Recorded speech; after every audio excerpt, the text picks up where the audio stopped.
Hey guys, welcome back to our channel. In this tech tutorial video, we're going to show you how you can enable the voice typing feature on Microsoft Edge. So let us guide you through this and show you how you can do it without any technical skills. So open Microsoft Edge, and it is actually very simple, guys. No matter if you're using Windows 10 or Windows 11, you may simply enable the voice typing feature here on Edge by using the shortcut Windows key on your keyboard plus H.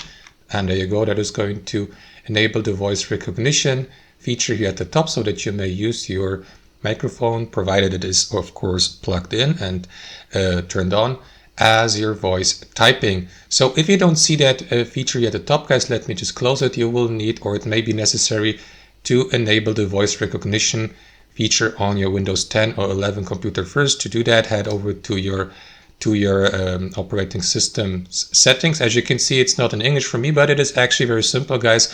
You may simply access your privacy settings here in your operating system. After that, click into speech here to the left. And after that, enable the voice recognition. There you go. Now you can use the shortcut Windows key plus H and start using the voice typing feature on your computer, also here in Microsoft Edge. And that's how it works. Thanks for watching. Hope you enjoyed this video, got some value from it, and we'll catch you later.